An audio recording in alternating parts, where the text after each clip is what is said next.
Assalamualaikum warahmatullahi wabarakatuh. Nama saya Wulansari, Prodi Hukum Universitas Teknologi Digital Bandung. Dalam video ini saya akan memaparkan sedikit mengenai pendapat saya tentang upah pekerja. Dalam video ini saya akan memaparkan mengenai sistem pengupahan pada saat ini, apakah sudah cukup adil dan mensejahterakan para pekerjanya. Sistem pengupahan di Indonesia diatur dalam berbagai peraturan pemerintah dan undang-undang yang bertujuan untuk para pekerja agar mendapatkan upah yang layak dan dapat mensejahterakan kehidupannya. Dalam salah satu peraturan pemerintah atau Perpu nomor 51 tahun 2003 yang mengatur tentang kebijakan pengupahan untuk melindungi hak-hak para pekerja dan mendukung pertumbuhan ekonomi yang berkelanjutan. Dari sudut pandang saya sebagai pribadi mahasiswa dan juga seorang yang bekerja di sebuah perusahaan, upah yang diberikan oleh perusahaan saya sudah cukup memenuhi untuk kebutuhan sehari-hari saya, karena perusahaan memberikan upah menurut UMR atau upah minimum harian di kota saya, serta memberikan beberapa penunjang lainnya seperti BPJS Kesehatan dan Ketenagakerjaan. Namun sebagai masyarakat pada umumnya saya menilai bahwa sistem pengupahan di beberapa daerah kurang adil dan kurang mensejahterakan karyawannya.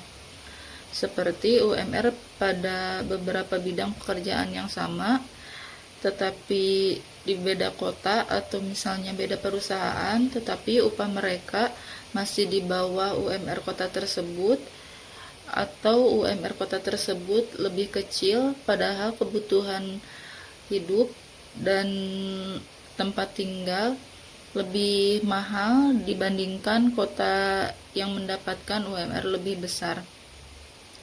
Salah satu contoh yang bisa saya ambil mungkin seperti di kota-kota wisata seperti Bali. Umumnya harga kebutuhan seperti tempat tinggal dan makanan pada umumnya di sana lebih mahal.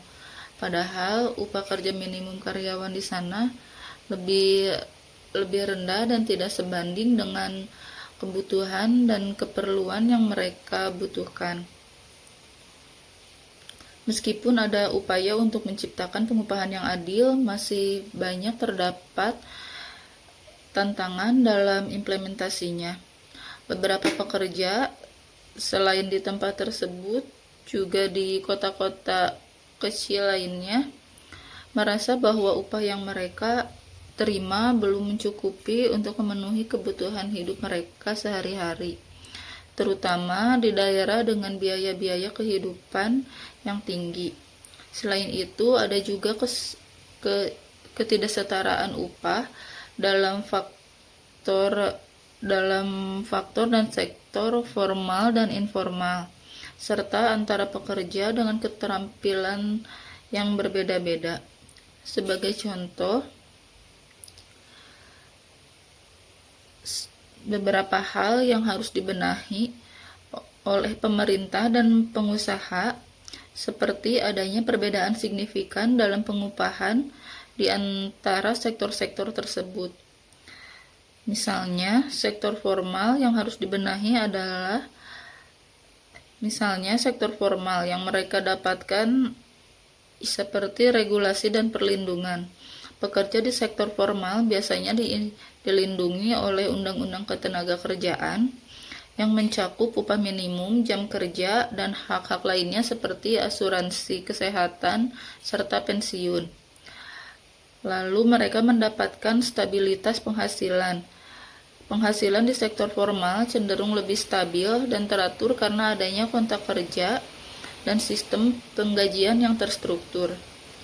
Lalu manfaat tambahan, pekerja formal sering mendapatkan manfaat tambahan seperti tunjangan, bonus, serta cuti berbayar. Sedangkan di sektor informal, para pekerja kurang mendapatkan regulasi.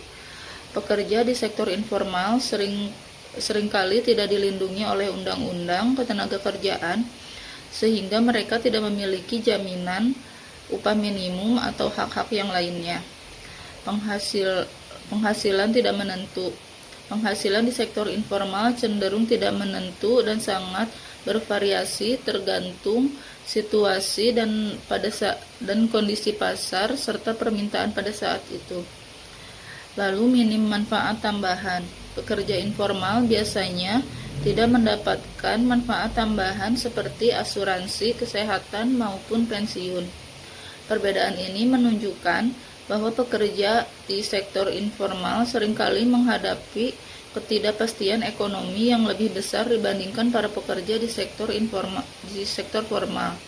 Oleh karena itu, penting untuk kita juga pemerintah untuk terus dapat mendorong kebijakan yang dapat meningkatkan perlindungan dan kesejahteraan bagi para pekerja di sektor informal. Secara keseluruhan, meskipun ada kerangka hukum yang kuat, namun dalam pelaksanaannya dibutuhkan pengawasan yang sangat efektif dan penting untuk memastikan bahwa sistem-sistem tersebut berjalan dengan baik sehingga dapat mensejahterakan karyawannya dan masyarakat di sekitarnya. Sekian video yang bisa saya buat. Terima kasih atas perhatiannya. Assalamualaikum warahmatullahi wabarakatuh.